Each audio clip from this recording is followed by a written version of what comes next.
How can a person know everything at 18 but nothing at 22? I got my haircut today, so if it's looking a little fresh, that's why. This is also like not the best lighting in my room, but like I don't want to sit at my desk, like I'm too lazy.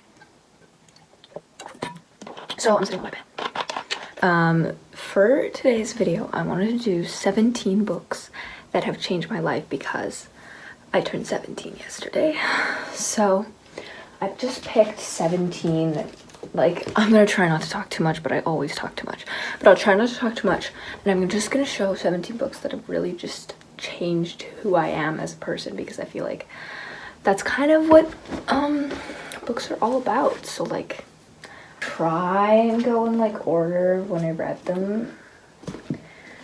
I didn't put them in the order that I read them in, so that doesn't really help, but I'll try my best. All I know is this is the first one, and that is Harry Potter and the Prisoner of Azkaban, of course, because one, I don't have the first Harry Potter book in my room, which technically that's the book that changed my life. Two, this is the best one, so you know, that's why I also have it. And this is the only one I have 2 copies of. It is the Slytherin edition because I'm Slytherin, and I annotated this one and it was really special. And I want to reread it now with my annotations through it because I read it over a year ago now. It was the last time I read it and it was so good. And I just want to say the injustices that the Slytherins were having to deal with in these books, like Draco had a point, just saying. Harry Potter series literally changed my life. I read it when I was 6. It made me a reader. Even I always see this one girl on my Instagram, I don't know her name, I'll try and find her account.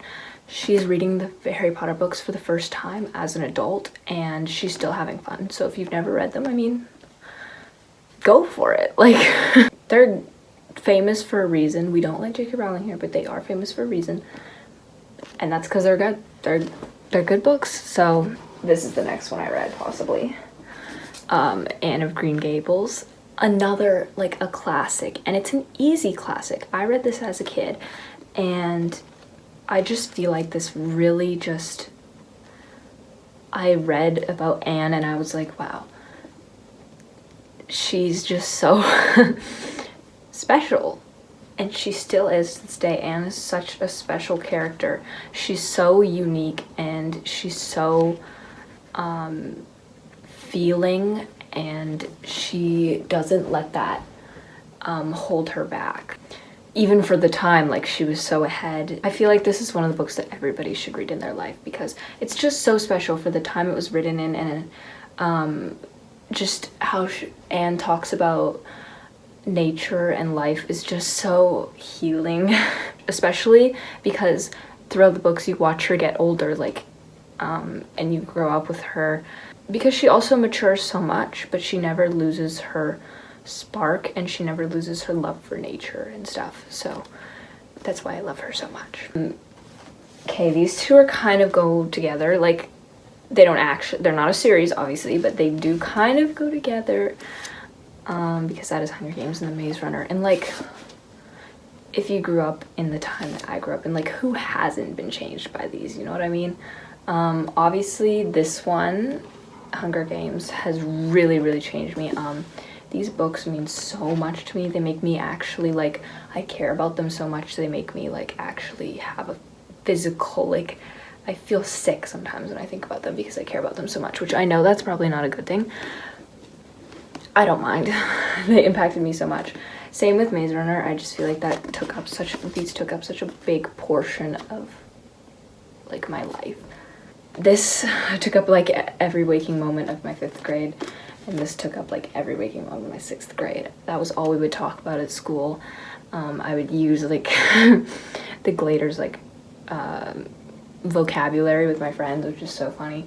Like, they're good to read as a kid and also now because you get different experiences out of them. Like, when I reread these, I get a whole new experience. The first time you kind of go through it and you're like, wow, this is a good book. I really enjoyed the story and the characters. And then you reread it again and you're like, wow, they say so much about society and they're so like deep and meaningful, and you just care even more. So I feel like that's why everybody needs to read these at least once.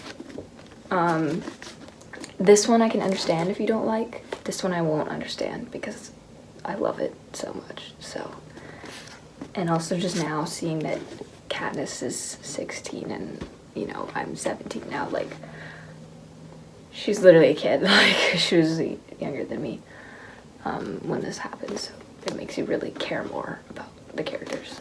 Oh, I missed one. So this would just be before those two.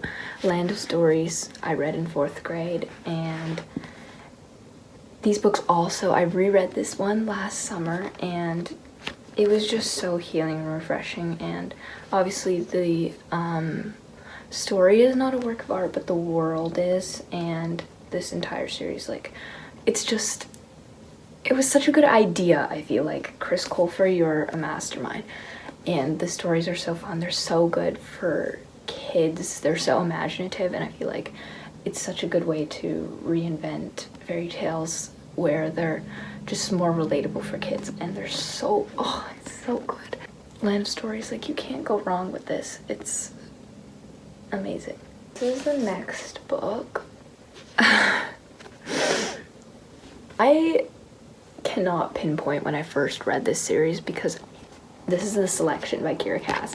I cannot pinpoint the first time I read this series because I have read it, no joke, probably like 6 times, I feel like, because I used to read a lot, and this series was like my guilty pleasure, and they're just so fast-paced, they're so fun, and yes, there is some flaws in there, but it's more about the enjoyment of the story, you know what I mean? I would just read the series and then restart. And this is also another like dystopian book. Dystopian books are just so good. And this one is basically like The Bachelor, but a prince and in the future. And it's like princes and royalty and stuff. Like, you can't go wrong with that. Sometimes it's a little aggravating to read. The main character, she's interesting, but there's just so fun. Okay, it's just so fun. So okay, this one I'm kind of scared to talk about. I can't lie, I'm a little scared to talk about. Red Queen.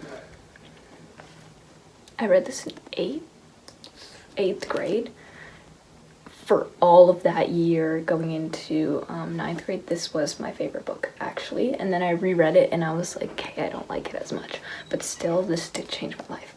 It's really fun. It's, you know, they have powers. There's a lot as you go on. It does get mature, in my opinion. There's nothing like romance-wise mature, but like this content is like, it's very like about war and like politics and stuff. And I did really enjoy it the first time I read it, and I feel like this is one of the first series I like really like as a series as a whole I like hyper fixated on, and I felt like it changed like my taste in books a lot.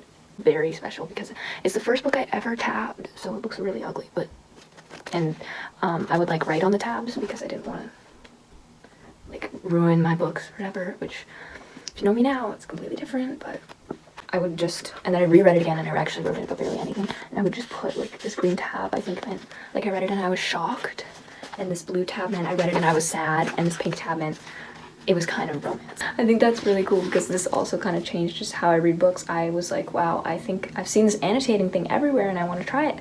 Obviously 8th grade was 2020 and 2021, so you know that was kind of the rise of like book talk and stuff, and so that's where I got the inspiration to, you know, start tabbing. So it's kind of a mess, but it does make it a special book, I feel like, for me. Kind of backtracking, but not really, because I read this in 7th grade, part of it, and I stopped, and then I read the full thing in 9th grade, and that is Looking for Alaska by John Green. And I just feel there is no other John Green book I've read that I've succeeded reading. This is the only one, but Alaska is just, I see myself so much in her, and I felt like when I read this book I was like, wow, I haven't read a book where I felt that seen by a character in like maybe ever when I read it. So that was kind of why this one really changed my life. And I do think if you want to read it and you don't like it, I will understand. There are some things I'm not a huge fan about John Green's writing, but it's just the character of Alaska that really just made it so special for me and really, I don't know, affected my life. TV show is so good. If you have Hulu, watch the TV show, or if you don't and you want to pirate it, like I did, please do that. Christine, I don't know how to pronounce the last name, Froseth,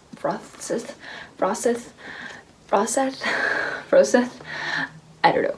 She literally brought Alaska to life so perfectly, and same with all the other actors. They are perfect for their characters, and that they did such a good job that the show made me sob. I watched it again thinking I wouldn't cry. I cried again. It was so good, and so, you know, it definitely deserves the praise that it gets. John Green, you did make a masterpiece with this one.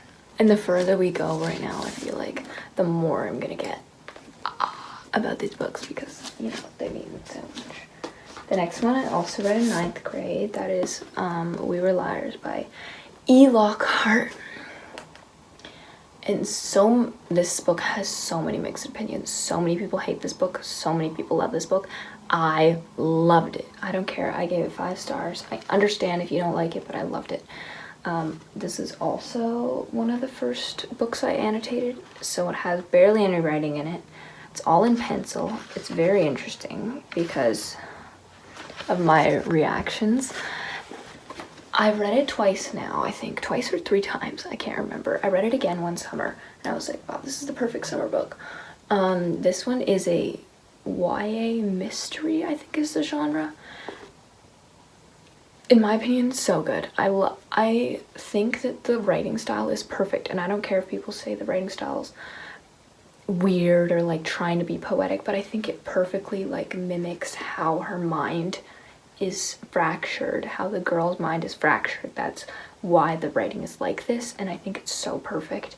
And I just feel like I really read this and I was like, wow, this changes what I look for in books, because I was like, this just made me feel so many different things, and I was like, wow, maybe there's more out there that, you know, I could really read that could make me feel different things. I don't know.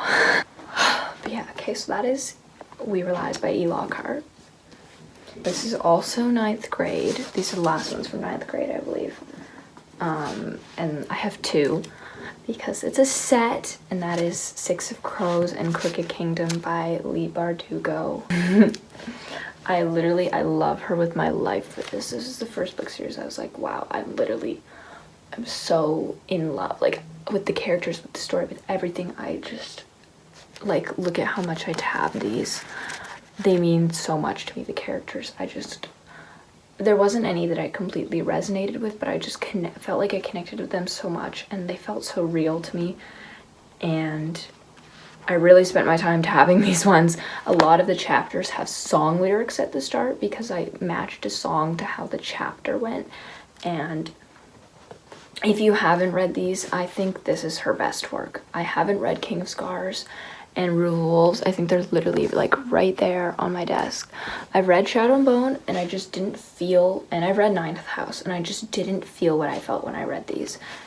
And I truly think this is like her best work to date. I love The Crows, and I will be forever sad that they canceled Shadow and Bone, because getting The Crows, the spin-off with such a perfect cast, would have been so perfect to replicate these books, and they deserved so much. And these literally, I could go on. They changed me so much. I read them 3 times. So, looking for Alaska. I mean, what I was gonna say is I think the next book that follows is The Atlas 6 by Olivia Blake.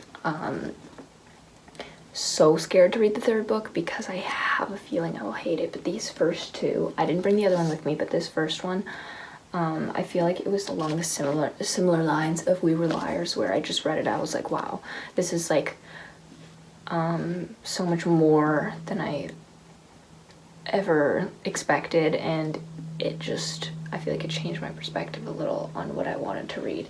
I don't know, it's a lot of just thoughts, and I feel like, I don't know, I really liked it. It's a little pretentious, but like in the best way possible for me, and I just, yes, the characters were like, we didn't get to expand them, but then I read the second book and I was like, wow, they expanded so much. And I just, there's something about this book where it was just different. It was just something that I've been searching for, and I feel like it really changed me and my opinions on literature. So that is the Alice 6.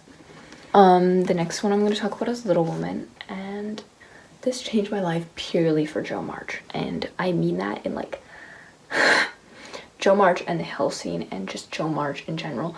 I mean that this is literally why this book has changed my life, because of Jo March. And I can forever thank Louisa May Alcott for doing that. This is Little Woman by Louisa May Alcott.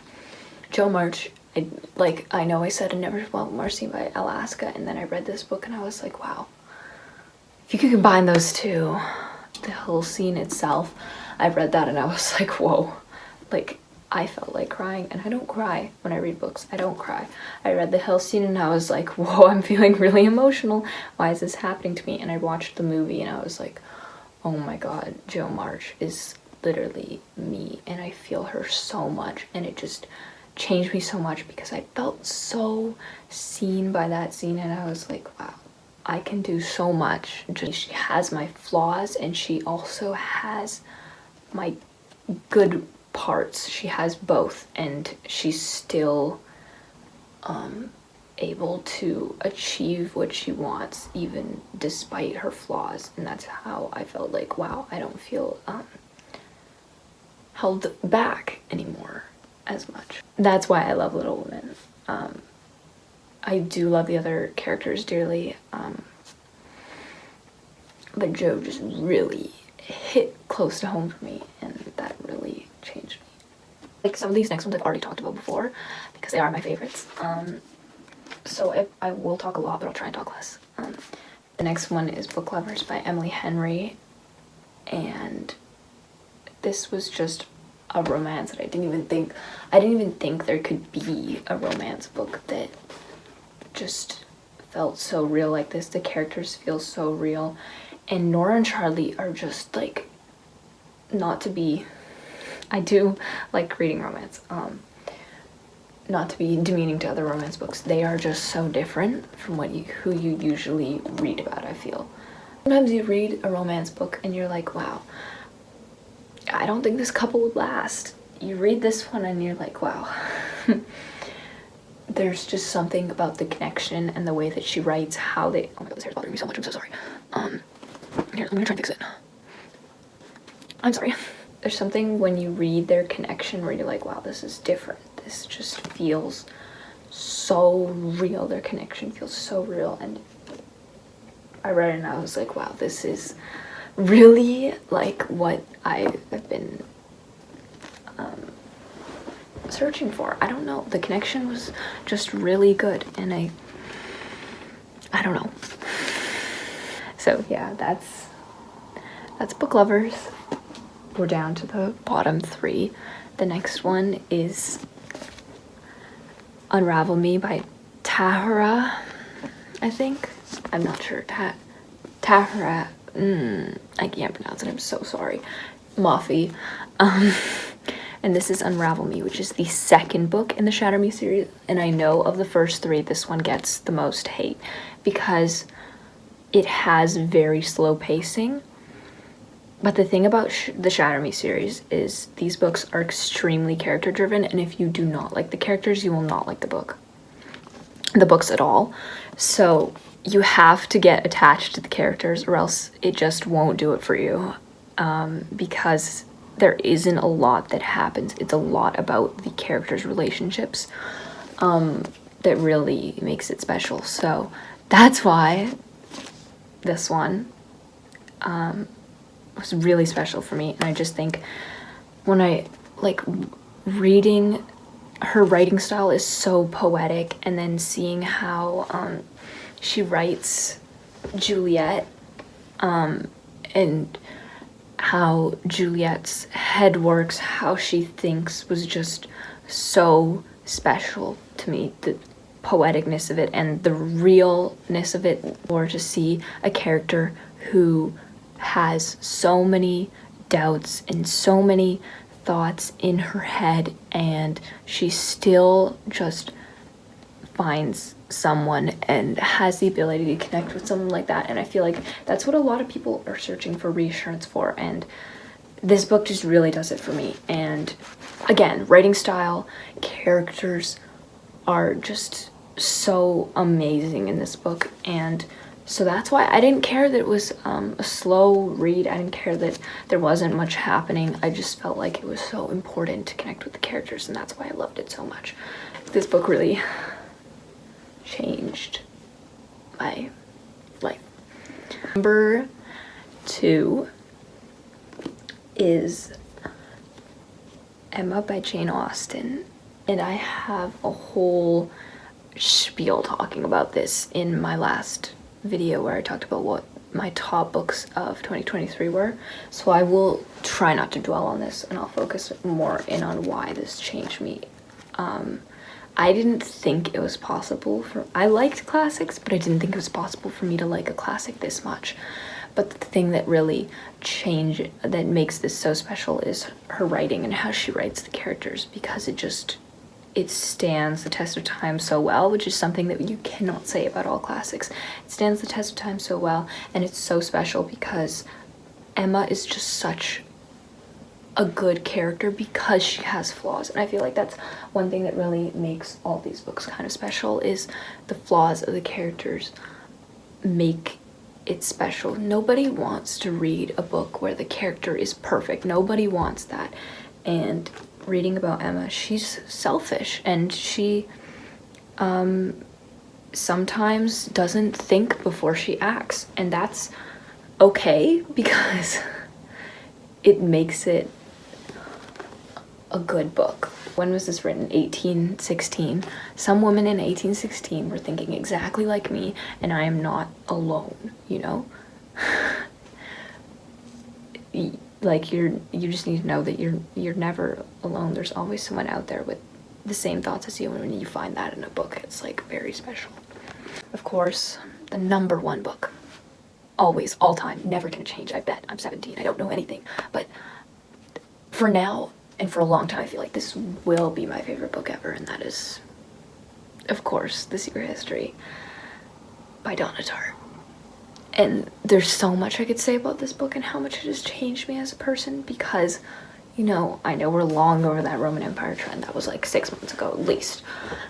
This literally is my Roman Empire, because I think about this every single day, almost every single day. I think about this book. If I'm not thinking about it, I'm talking about it. If I'm not talking about it, it's just part of me. It lingers in my body. That's why this is my favorite book. That's why it has changed me so much as a person, because it is part of me. It is probably my most annotated book ever. I've written in almost every page. There's stuff all over the margins, and it makes sense to me why people wouldn't like it, but there's so much misunderstanding when it comes to it, and it is so special to me, and I will defend this book with my life, and this book has changed my life forever, and it means the world to me just for that. I don't want to be annoying, and I don't want to talk to people about it all the time, so I do try and take every chance I get to talk about it on this channel, but it's gonna get its own video one day. I promise, I swear it will. But this is book number 1. And so yeah, that is the end of the video. Here's the books again. My babies. Thank you